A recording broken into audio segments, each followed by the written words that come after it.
Ale pesa ye kombo, pesa mama kombo, pesa ye kombo, yobengaka mama nani. Et sur le dit papa chéri, d'abord c'est un grand artiste, c'est un excellent chanteur. Et à niveau nabiso boyo comparé, c'est très, comparé déjà très grand papa chéri, c'est pour moi c'est un compliment. Alors, bah, merci beaucoup. C'est ça.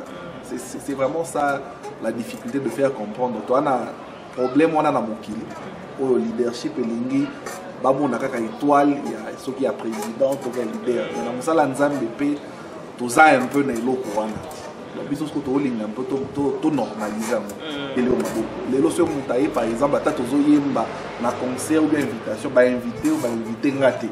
Ngafo na zala na courage wana na ye na vani pe na otala yo ne zoyemba na sepeli na beteli. Kota sabone mireye kalala Elize Madiame aze komera kota vema sabone kota sabone mireye kalala Elize Madiame aze komera kota vema sabone kota sabone mireye kalala Elize Madiame aze komera kota vema sabone.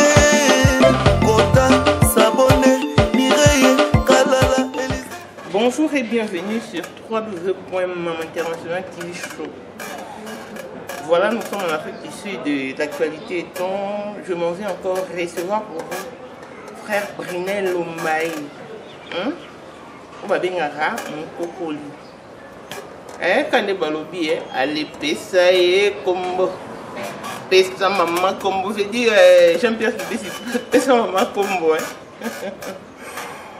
Je dois t'envoyer pesa maman combo parce que nous avons appelé ça elle. Mais à des moments d'audace, il y a de maison sociale de ma chère. Vous n'avez pas bonjour. Coup de chapeau. Très belle musique. Merci. Il faut découvrir à mon épenza. Non. Allez, pesa ye combo. Allez, pesa ye combo. Pesa maman combo. Pesa ye combo. Yobengaka maman nani. Bravo, je crois à ta bandakou. Voilà, frère Brinel Lombaye, pour votre plaisir. Il faut vous mettre ça dans la penda. C'est un frère qui fait de la musique chrétienne, mais il évolue ici en Afrique du Sud. C'est qu'il faut trouver partout. Tu peux taper dans la plateforme, sur YouTube, sur Facebook, sur iTunes, partout. Tu peux découvrir Penda Bandembonaye. Parce que si photo les canons la calendrier na montre photo banane penda ko savourer mon cocoli et puis na ba bombe et ba bitingama et loko yo lonyo moneli passe comme ton so boura na loyenge bo Brinel Lombaye na mi fan mala mort dans ce temps oloba salae ok non bien les fêtes olinga na ba loyenge na penda ba concert des ans tout na photo chamuka Oui, ça va, tout ça bien par la grâce de Dieu. Mbote, bonjour, bonsoir, alors vous allez nous suivre. Bonjour. Ok, Brinel Lombaye. Mon cocoli, non, franchement. Coco, on a dit que. Non. Papa chéri. Non, et on dit que c'est des photos que c'est un an, on soutient. Mon tazio, on m'a dit, oh, papa chéri, bon, moi, dit, oh. Expliquez son nom. Mélange Joana, chrétien, papa chéri, du boum boum boum, et Anine. Non, en fait, c'est bon. Côté musique, c'est d'abord la musique congolaise, la musique congolaise, la rumba. Et comme Nader a expliqué la fois passée, si tu as la musique, tu as nos photos, tu respecter Arwan. Si tu as la rumba, photos en référence, il y a bateau, la rumba bien. Si tu as la seben, photo beta seben, mais la seben bien. Et donc c'est la qualité d'abord qu'on recherche. Et qualité, on a sauf que en référence, et qu'on a c'est ça bien, gloire à Dieu. Et sur le dit papa chéri, d'abord c'est un grand artiste, c'est un excellent chanteur. Et na niveau na biso boyo comparé c'est très comparé déjà très grand papa chéri, c'est pour moi c'est un compliment. Alors bah merci beaucoup. C'est ça.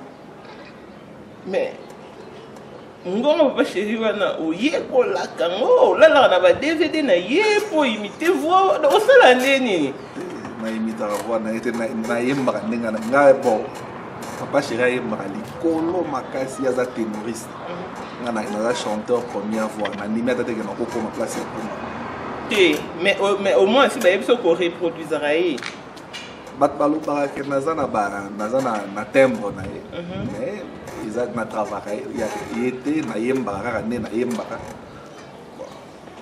ils ont coïncidence papa chéri l'homme qui a mis l'eau dans le coco donc il na ndenge fois partout na donc papa chéri musu aza ah non po nga na ba clip na peso za clip na me ko télécharger on se voit ba concert. Non, on aurait téléchargé qu'un concert dans le Québec Théâtre, en tout cas. Non, team de l'homme à clé. Au team de l'homme, tout le monde pesta et comment on a obtenu dans un moment extrême à savoir, à comprendre qu'on peut dans l'Oma. René Lombaye, oui, c'est vrai, au sein musique chrétienne.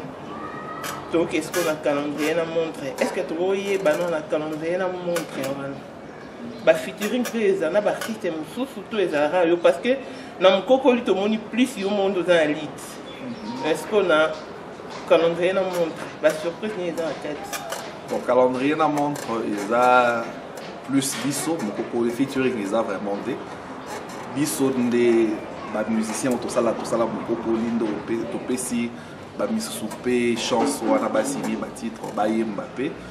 Na moko pe azalaka na mokokoli te mais azalaka mutu na biso Olivier Djibou ye na toyembi na epenzembo moko na église na biso place nga na sambelaka nzembo moko pe toyemba na bango.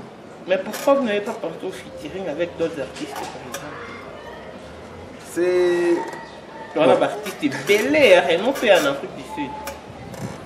Je vais expliquer que la philosophie na biso idée na biso za ne monter na bango. Bon, ceux qui na bengisi artiste moko basé belé.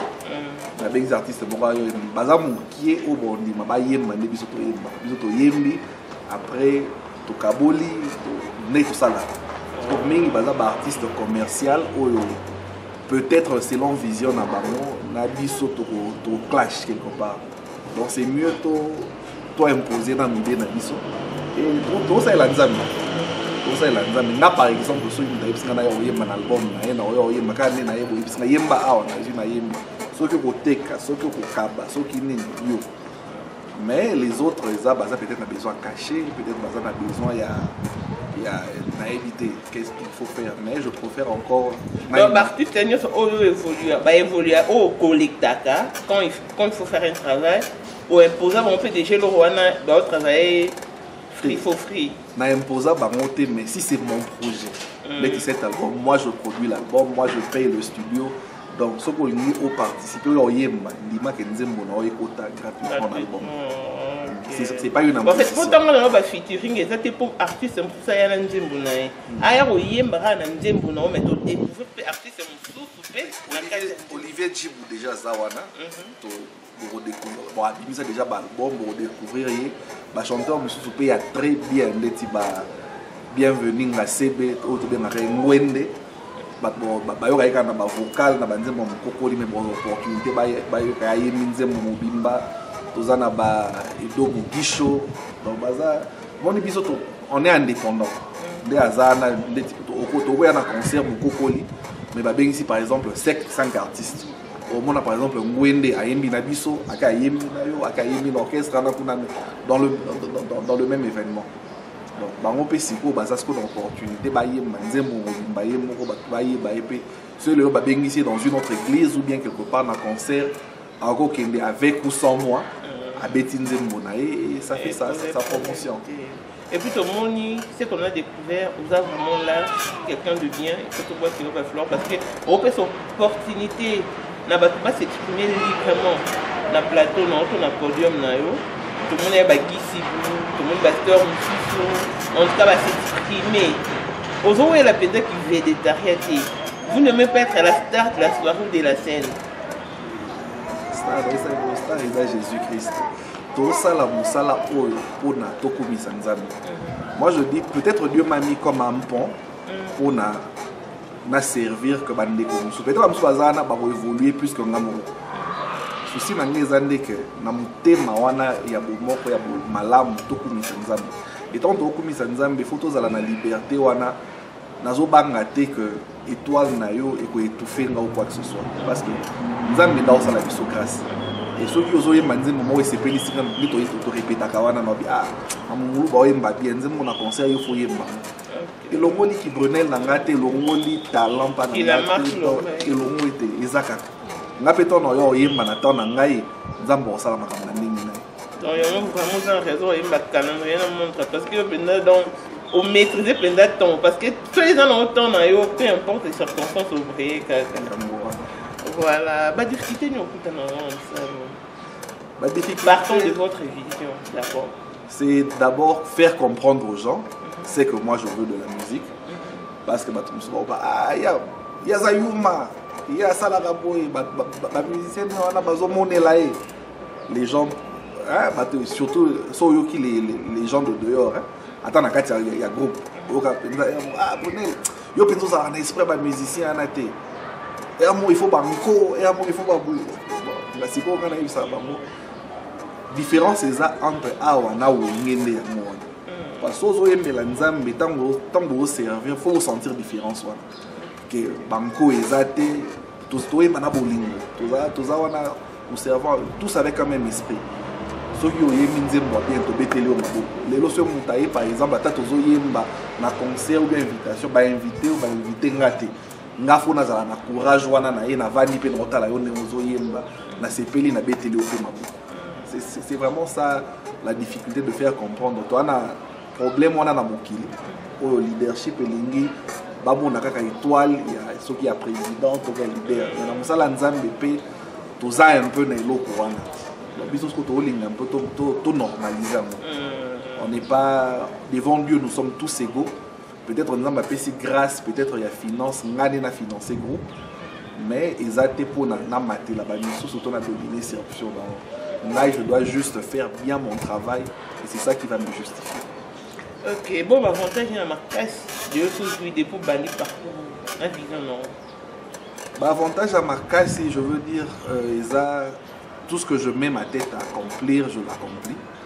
Et bon, des fois, il y a mon encobo ça dans le lobby que c'est parce que j'ai fait un effort dans mon salaire, dans la coopération.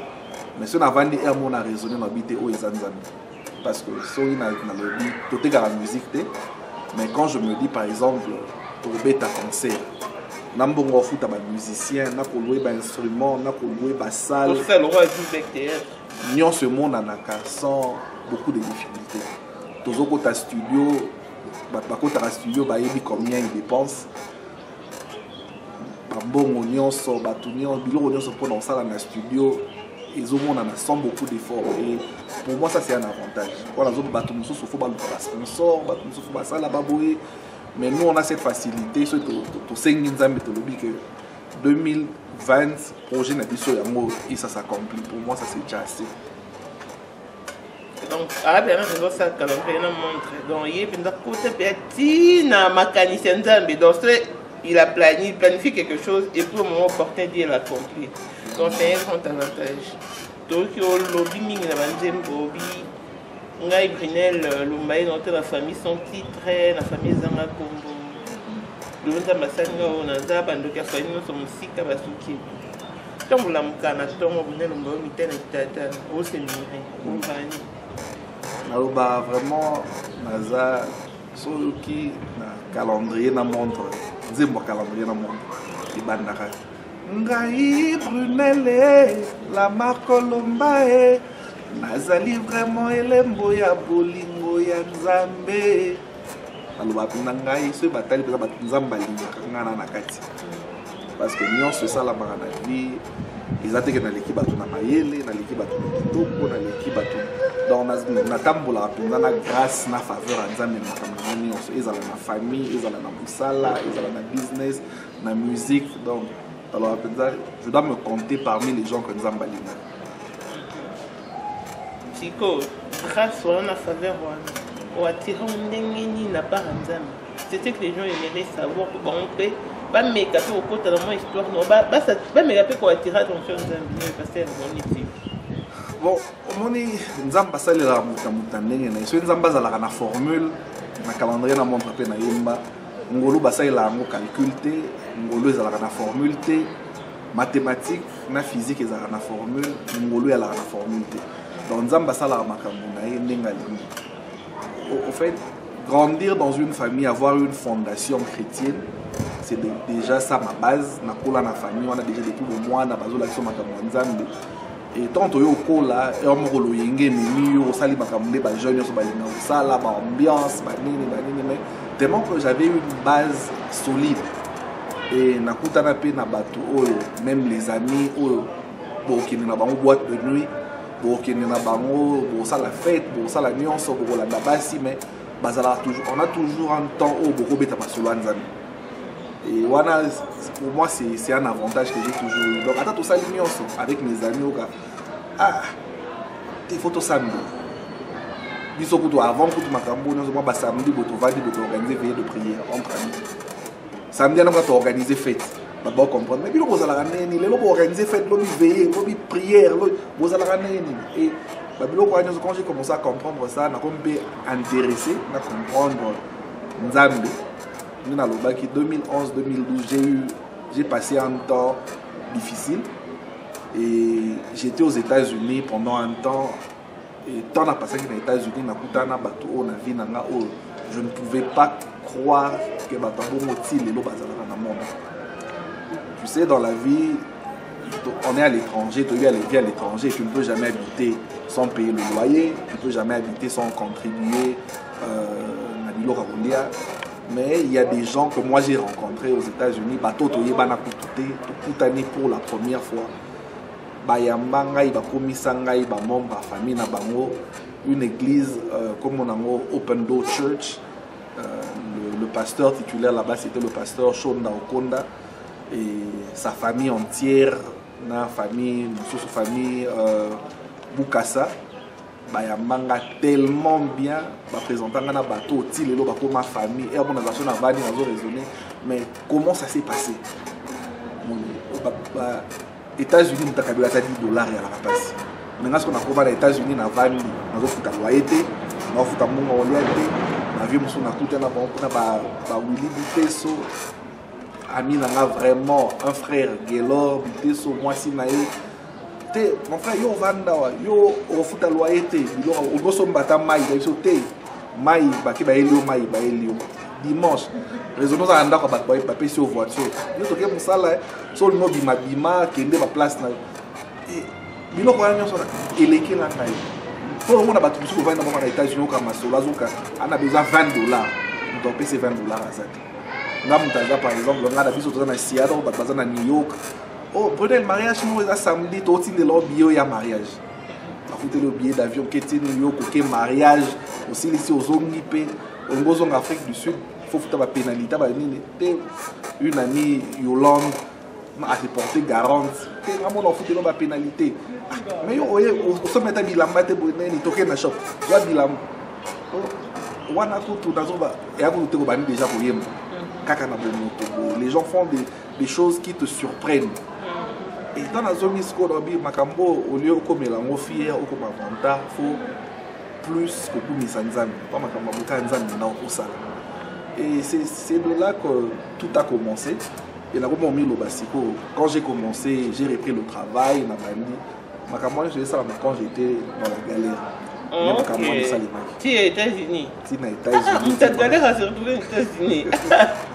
Tout respecter l'internaute. Bon, pour commencer même, on a les États-Unis, on a l'ambassade des États-Unis.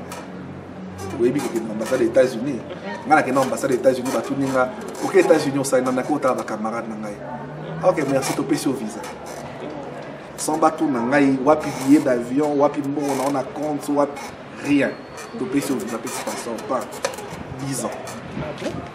Voilà ce qu'on a dit. Parce qu'en Afrique du Sud, on a souka qui n'a pas pensé que non, vie n'a pas aussi. Je ne peux rien faire. Na bouquet, un de mes amis, le pauvre, a fois un béninois Abel appelé ça ngambongo na qui interview l'ambassade des États-Unis na bouquet na keinga na zolo bato bo senga ba bank statements baning na okata mais na ke kuna na telemi OK pour ça na kota ba camarade na ngai OK mponi OK jour tel ozonga mponi ozonga jour tel mais na mutema nanga na zo ba na ke libela OK na pesi passeport OK aux yeux visa il y a vendredi aux visa allez première chose nazwi na soki billet na ba économie na zaki na moi bon on a nazaki na ba bona ki États-Unis pour na ndoko na bete déjà calculé on a dit que pendant 6 mois peut-être le temps d'abord à Rwanda le temps na sala ka na revivre avec cet argent je vais faire ceci na kenda na koma ba yo zonga na aéroport kenda batika nga na ndako ba présentant nga na mio na ba mo gelor wana ce garçon je te dis ce nzamba sala à travers ba nzambi ayebi moi mbali tokenda pa na e o mutu te ndako te tozo ndako bazwa ndako asika parce que moi je suis arrivé pendant que bazalaki zaki ndako batebele donc ngana ya pris une semaine ou 2 semaines ba déménager bazwa ndako asika parce que ngana e basala ka musala bango moko tu série wana ko sala musala ya ba plongeur ko sur la basani bani ngana zo ngana esika nana besoin coopération go mema ngai te lomba yote yo ba misana biso to sala ko yo ko sala te yo zela to kilo mukanda bien to kilo musala bureau atamino banda ko sala te nazana besoin na tena na besoin mbongo ko na ba na pali bo na futaka te bonel wana yote OK na église va adopter comme si on va dans une église on a ça fait 10 ans ma famille nous sont là donc je me sentais déjà à la maison et bien nous avons ça la grâce na Musala à partir des États-Unis OK Musala à partir pour rentrer en Afrique du Sud il fallait maintenant la pénalité au moins on a pas dans Musala pour foot on a fin dans les États-Unis aux Musala pour rentrer en Afrique mais ça en Afrique du Sud makambo yo salama oki yaka New York bafuteli au bio New York basaleli au makambo nyonso ba pénalité tout bafute d'ailleurs pour pénalité quand on a bengaki na voyage na Etihad je pense ba ebisi na téléphone $650 mais yaka na bureau na biso je pense à Washington je me rappelle plus toké na bureau na bango pour leur le foot et je partais j'avais cet argent pour payer ba master pour avant na zongo pesa na bango et tout et toko foot avec une amie tant que comme le bureau ici maintenant ne t'en fais pas moi-même je vais payer tant qu'il y a qui ça fout et mimi $80 merci nazongi paye à mes amis ici dans le bara oui bah vraiment payer la molo sami na bien mon cher dans l'autre j'ai pas eu une maison mais je commence le travail non ne t'en fais pas viens on va habiter ensemble pendant que mon bandami bandi pe musala très bien bandi pa na eti na yo zondaku et maintenant, quand je regarde, disons, depuis 2011, Mandobi, il faut appeler ça Nzambilo ou Nzambolo, on appelle ça Bim na l'église, on appelle ça Mabonza, on a son nom, soit Nzabia. D'accord, aux États-Unis, quand on zone, on a un beaucoup de peine à Boupia. Tu as Boupia, tu es pas avant na qui. Ah. Olinga makasi mais on était juste amis. Ah, okay. Et parmi bateaux dans la garde on a bon contact en Afrique du Sud on a des arcailles. De temps en temps. Non même pas. Et hier yo yebande nyo ya no. Ataye ils arrêtent na calcul tout. Ils arrêtent na calcul. On a eu ozongande to bandi solo là en fait c'était bon. Dans la zone qui je me suis isolé d'abord de tout le monde. À part mon église, mes amis, mon ami Samy, et tout le monde non mon anga sauté. Et elle c'était la seule personne dans Bengana, dans Komana, moi, organisé tout le temps là, et puis tout mon ami Bazongi, et avec tout ça, bon, comme c'était la seule personne qui était là, elle était aussi elle répondait aux critères. Tant que vous me prêt au bal, tout bal, et vie continue. On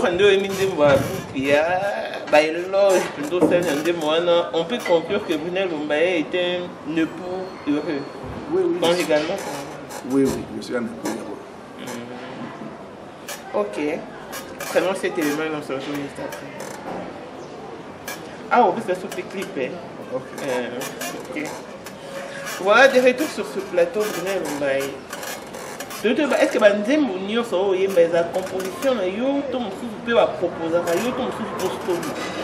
Banzembo nyonso oyo depuis na banda oyemba eza composition na ngai, bamélodie na ngai, te composition, te pas composition, eza bamusicien nde basala composition. Donc écriture, ngam nakoma batexte na ya na bamélodie. Après musique, ndenge ezalaka kaka bainstrumentiste baye David Betama, Chris Dilema, Guy Sibu nde basala musique, nde banzembo eza ya ngai, sauf nzembo moko nayemba na français, l'objet de ma confiance. Seigneur, dans ta miséricorde, ma guéri de ces mots. Nzembo wana, il y a un frère à moi, Christian, qui est décédé malheureusement. À Komara Nzembo wana. Oui.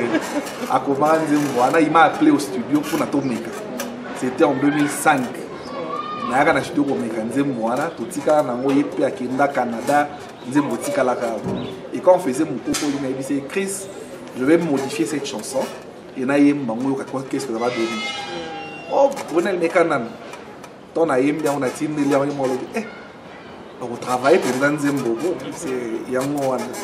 Bon, malheureusement, tu as non planifié. Tu as appelé Sanga Banzembo, on est sous ces bélas, là, qui n'ont pas yemba. Et quand il fallait qu'il y ait un cadre et vision. Oui, lui, c'était un avocat, mais un avocat musicien avec la guitare. Un très bon guitariste. Et donc il dit, dans son il y a ta guitare, ayoki nga nazo yemba non c'était la makasi. Donc abaka do pompio ka banzembo yo yemba kaka. Malheureusement Kofi sans ma projet ne s'est réalisé. Mais na yembi nzembo ne moi moko c'est pas nzembo wana je chéris cette chanson parce que banzembo nyonso na yemba kanga na kuma. Et c'est la seule personne à commander au texte na mo touchant ngai. Ngamo na sengi no dina yemba eto na yembi pe nzembo ngo ye pas sepeli alobi que non na mpe so ba nzembo ko continuer ko yemba. Parce que dans système a dit maman nani papa Brunel est que tu n'as pas nzembo na koko tekela e ya ba ete na tout na plateau comme ça on va répondre. Donc c'est moni côté kanzembo c'est un peu parce qu'elle est en difficulté. Oui. C'est un peu difficile. Moni na benga musique nanga l'expression d'un cœur reconnaissant. Makam yemba ya makambo o na vivre. Donc ce sont des témoignages. Et pour na som manzembo na yemba si je faisais la musique commerciale na ligne la sala. Mais n'empêche ceux qui par exemple bazana banzembo na toyoki banzembo na sepeli na nzembo na. Na cause nzembo na to yemba ngo comme interprétation. Pour yepe toujours que yemba ko nzembo soki par exemple, Nzembo était Camille bien yemba aux ambons on a bisoté très ouvertement comme ça. Sauf que c'est peli Nzembo. Ok, Blessing Mwando qui est Sister Blessing Mwando me poser problème là. Venez à Mumbai musique chrétienne oui. Béni par Dieu comme nous s'exprimer à la limite des démons. Mais et après dans mon c'est tout n'a pas Brunel. Est-ce que notre calendrier nous montre donc il faut retrouver des moments côté pour la biso incriminer bateau incriminer la biso alors parce que il y a zali oh mais ma fardeau mon beau incriminer quand même mon bal il y a tata moi sinaï alors fardeau n'est pesant dans mon congolais alors qu'il y a innocence alors bitan a été à mission la tinde là qui est link YouTube na yo a CP en tout cas bien que on appelle ça que c'est des noms PC. Ah oui, est-ce qu'à cause de ça, pas t'as des moments de défendre ce incriminé? Bon, j'écris les chansons sur le vécu. Le vécu, oui, mais parce que vous, tu ne t'appartiens plus. Tu ne t'appartiens plus, tu appartiens à la communauté. C'est comme si tu as besoin. Alinga a trouvé soulagement, réconfort, mais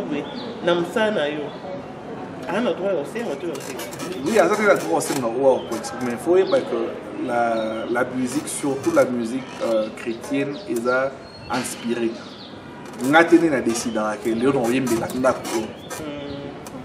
Je peux penser à écrire une chanson, mais place inspiration, peut-être aussi je connais une histoire, je prie sur quelque chose, Dieu peut m'inspirer pour cette histoire. Mais eza banzembo ebele eza nzembo moko tozoyemba tobi oza nzambe wa nazoloba na nzembo wana jodi famille eyoki balobi ngai te na quartier bayoki balobi ndenge nini kaka nga baoyo totanga na bango balobi wana kutu aleki nga bamaster bayoki balobi ngai te siko nzambe siko bato tu balobi ke nga te me nzambe atali na motema na ngai alobi nga kaka donc naka bongo ye apporta fardeau baakuza ye mais fo yeba ke wana eza bato ya mokili nzambe aotala motema donc bato bakoloba tout ce qu'on peut dire on peut nous accuser de tout mais aussi longtemps que na motema na ye ele saine ye na nzambe na ye ayebi kasala eloko te je pense pas qu'il faut à se culpabiliser parce que vous parlez au nom de son voix. Parce qu'elle peut beau crier, beau s'époumoner plutôt en même temps. Mais si elle lobby, on lance peut-être, mais parce qu'elle n'est pas la seule. Hein. Il faut dire que ma canne est bébé. Bon, bah, il y a assez de gens qui ont cadre, et on parle au nom de son voix. Parce qu'elle est, c'est une sans voix. Mais yo, moi, je suis. Et puis, nous avons ça là que. Nando quand je me tiens, parce que je me suis retrouvée dans cette chanson. Parce que peut-être dans les circonstances, et là on a mon pas-si. On t'entend de tout à l'eau, c'est comme on a une expérience au là. Donc c'est seulement les qui comiques, tout c'est que bien, tu as raison. Mais comme au moins on t'a dit par rapport à ces circonstances, tu vas, peut-être dans ces circonstances où s'est retrouvé. Et on peut-être bateau sans voix peut dans le calendrier, c'est qu'on va se retrouver une défense peut-être ça on peut bien. On va titre très belé bon jusque là bon il faut pas yo comme on a et peut-être dans la histoire où ils ont kati de se retrouver vous a vraiment la diversité na sens à titre na sens à thème l'album je pense que découvrir le quotidien va te donner. Ok, à l'époque, tu vivais déjà, tu banissais la diaspora, parce que tu as bougé à Congo. En l'occurrence, c'est Maman Congo. En l'occurrence, il y a Maman Marie Adena, tu sais, il y a bien. Ayemba va trouver le monde dans Mumbai. Ah, ni Sara Congo. Bat bazo réclamer, mais pas qu'on y était, pas qu'on y était. Atika la royauté, mais tout le monde a rara, ma comment on est passé avec cette la kitaka. Lecture dans la musique on est des années parce que au moins le sommes t'as découvrir juste au Vani Hour peut-être que on a net sur YouTube nous n'avons pas sauté numéro peut-être nous devons à toucher quelque part on a besoin de rentrer en contact avec lui mais elle limité peut-être nous trouvons bien des choses aux arabes comme on a Facebook pour ignorer message t'es grand à ignorer message c'est comme bateau bazar bazar on va pas en contact ma frère bonheur peut-être que nous allons toucher quelque part ah oui tu me dis comment ça avait fait mais yo pour te faire oui bien daté non bon ça non bon au fait tout ça dans Brunel dans Instagram dans YouTube dans Facebook dans partout dans les réseaux sociaux dans WhatsApp bateau bazar besoin de prendre contact il n'y a même pas de protocole parce que biso toza ba célébrité toza bateau neti non ce qui ABC biso que Brunel toi la besoin obeta na point na mardi totali ka calendrier to lobi que ça va ce makoki zali au là na ba musicien c'est bon to ce que samedi on va venir ce qui est coquille to ce maman ou bien papa pour l'instant budget zo permettre de tout ya mais tout ça on a programme c'est comme bien mais aussi les binoto quand net ici nous bengi sur il faut à préparer nous photo et appels en charge partant de votre vision souvent depuis to banda ko il y a une seule personne un pasteur nigérien là c'est au bengi si ngai je dois m'apprêter na linga ochela mutu calcul te ba musicien na biso ndeto yaka wana to yaka déjà na esprit que tozoya ezala 2 personnes bien 10 000 personnes on s'apprête, quand on accepte, donc on est prêt. Mais il y a un pasteur nigérian qui est dans l'église une fois. Tu es bêti, tu es ici, tu quittes à Bengangaï. Oh, je dois vous payer combien? Au foot et l'autre. Jamais tu peux venir dans mon église et me voler la bénédiction. Prix dans foot, enveloppe à préparer là merci. Nous acceptons les offrandes, mais nous ne donnons pas un cachet. Ce n'est pas que non. Tant aux heures toi déjà prêt. Tu oses la terre mais sois dans ton cœur, pas oser sentir culpabilisé que ah ma frère on a ce il faut payer ça tu n'as pas à nous donner. C'est ton limite au Koya déjà nous-mêmes. Mais si toi tu te sens libre au lieu de Sabiso Zala attends le mot Sabiso 50 graines. C'est pas le montant de l'argent qui va déterminer ce tour bateau. Par le fait que déjà qu'on a accepté que tu es déjà prêt tout ça. Et dans ton cœur, si tu vois qu'il faut payer sa vie sur 50 rennes, tu payes sa vie sur 100 000 rennes, ça dépend de toi. Tu peux savoir que tu payes sa vie sur toi. Aux appareils, pas ça, tu aimes bien ça par rapport. Ah, aime bien par rapport. Ok. Voilà. Peut-être que tu vas chuter. Ton copine ne peut pas chérir à peine en beauté. Na album ou ma banga. Na troisième. Mais peut-être tout soigné divinement par là tu te bats. Et là ma banga. Ma banga. Voilà ma troisième c'est ba marcayo, ba ipatayo bien. Ba endroit banal. Tu vois ça to ba ceinture. Oh. Au moni batumso ezalaka na vie nyonso oka babwakama na album wana nde na édition il y a eu des temps difficiles dans ma vie et batumso ezalaka support nyonso te alaka financier batumso ezalaka conseil bamususu alambelaka ata mwa loso olia bamususu d'une façon ou d'une autre nous a supportable bamususu ana oyokayokaka ata kotapesa eloko te mais quand tu as des problèmes, on a temps pour sur la main. Et l'album, il y a l'album, il y a remerciement. On a pour tout ce qu'il a fait, il a témoigné sa bonté dans ma vie. On a pu participer à la bonté. Il tout voir quand même. Ok, voilà. Pour le second extrait, il y a un démon sous une chanson se pose dans cette à partir de ça. Eloko mosusu ya kopesa yo ezali te wolopalata na bomengo nyonso ya yo. Tu recherches les vrais adorateurs qui t'adorent en esprit et en vérité. Me voici papa yambalika bwalo yembonanga vanda na ngwenda bokonzi bwayo na se ya makolo na yo nakokumisa yo. Ata napesi mabonza koleka ya Salomo jamais kokokana na nyongo futelanga na Gologota makila na yo ya talo emerite loyembo motema nanga bato mokili bapambwama yo mokeli nanga okumama yango napesi matondi mpona mwana mpate Yesu Kristu nyonso ezalaki ya yo ondima akopesa moto masumu yango motema nanga etoni nesengo ya koyembela yo. Voilà. Ah, puis ma concentrée quand je vais exprimer gratitude, c'est pas un drame bien. Donc, il est là, on va témoigner. Nzembo, moni, Nzembo. En fait, nakoma texte, nakomi Nzembo, na silisi Nzembo. Nano Lucas, comment Nzembo ya Mike Alambai oya. Togumba meliomo. Na linga Nzembo wana tellement makasi. Parce que nano yembelango ya nokuta na Nzembo wana. Tellement na linga Nzembo wana makasi. Na benga professeur Jules Kibens. Mais c'est prof. Il y a une relation. Ok, il y a une ça va pas chérie, on comprend. Nana Nzembo moi ici na komi, mais yokane na zoyemba. Na PC, mais c'est mélodie on a ligne à monter, on a changé mélodie. Na vandi parce que moi c'est un professeur Jules Kibens, ça chante.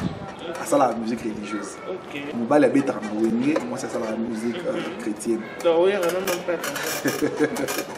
Alors, Mama Rosa a la bout album, donc elle a mis pour Yoka épée. Parce que quand on a PC prof à Nzembo, à travailler Nzembo. Moi si na épée à Yoki Nzembo. À CP li na Nzembo, donc ba benga une fois ya zo mbela Nzembo. oh non, faut y a quelqu'un qui nous manzembo ensemble. Donc, on dit toujours à l'anzembo. Oh, il y a mambo, nous c'est ça ensemble. Il faut payer ses actes. Donc, oh, puis surtout payer ça y est kaka.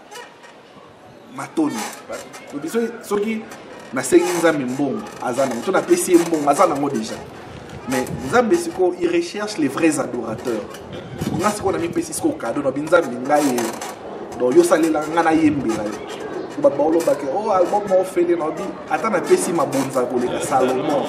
Jamais ekokana na œuvre de la croix. Donc l'album n'a pas été offert pendant les 2050 et vous n'avez jamais na onzamba salela. Ouais, jamais onzamba sana bongo atika pena bon prince. Donc ya mwana si vous nzembo tant yemba ngo zoka et ça la na mawana esemo au même moment. Donc moi je va retenir que nous en 2020, tout ce qui se passe dans le monde, la maladie, mais nous devons être fermes dans notre foi, que rien ne se passe dans ce monde sans que nous allons permettre aux unions faisant les canaux temporaires. Donc, et là, au moment où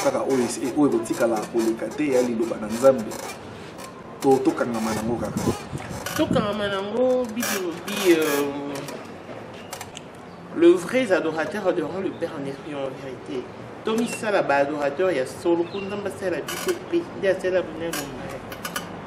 Parce que vous venez peut-être dans quoi mon beau, nous avons aussi compris que dans bon moyen dans la salle la ngate là on sale la yo. Nengo sala ngamu. OK, merci je réponds. Histoire na biso pardon na interrompre. Toi na nzembo mo pe na calendrier na montre tozoloba. Il y a 2 jours importants dans la vie d'un homme. Jour au botama, na mukolo koyeba po na nini obotama. Ce sont les 2 jours importants il y a vie à moto. Donc nzamba salela ngai, ça veut pas dire que nzamba salela. Mukolo yosko koyeba ndenge nzambe abenga yo po na nini. Il faut changer nengo vivant. Alors c'est la ngape hôtel mais au moins il aurait laissé ses empreintes dans ma vie. Oui. Pour ma peine histoire. C'est ce qui est important. Parce que comme il bat le autre, comme ah, Nzambe, au Sénégaïté, au Sénégaïté, Nzambe, c'est un euro, c'est la Sarah. Mais tu as évité sacrifice, ni Sarah Saraka, de lui parcours à Sarah. Mais il est important de trouver qu'il y a vrais adorateurs parce que lui, il est le rémunérateur de tout ce qu'il est cher. Pour votre plaisir, l'autre souris en est à l'âge, pour l'histoire, oh, Nzamba, ça est en plus, les adorateurs, ils ont Nzamba Zulu. Azoluka, donc il est encore à la recherche. Donc on est pas place par la version il sait lire nos cœurs et nos pensées. Il y a Tagabi, on est plein d'adorateurs à piquer. Si on se fait des adorateurs, toi, on a besoin de Nzamba. C'est ça. Parce que lui, il connaît les besoins. Par là, c'est le truc que moi, briefing la journée, dans les Alandais, tant au lampana, tant au salandé, pour tout le mégata pour estimer place à la vie, non. Et ça, l'amour qui est là à Liboso, dans la salle, dans la Sambéli. Pendant combien de temps? Ça dépend des jours. Ça dépend des jours. Ils ont un temps spécifique. Il y a prière. Je me dis prière aussi longtemps, ils sont honnêtes. Après, ils ont 10 secondes, ils ont baillé. Na Sambeli, na côté na salle de bain, na Sokoli, bonne mikolo to sala na ndako na vandi, na bandi musala souvent ma fille à la mukaka, il beso à la mukaya ka to Sambeli.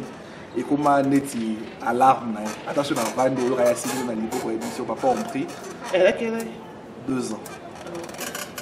Pour Sambeli, après pour bandi journée, pour vandi, pour la muki, pour lambi, boulier, le soir sur de prier, c'est au matin, c'est juste ça.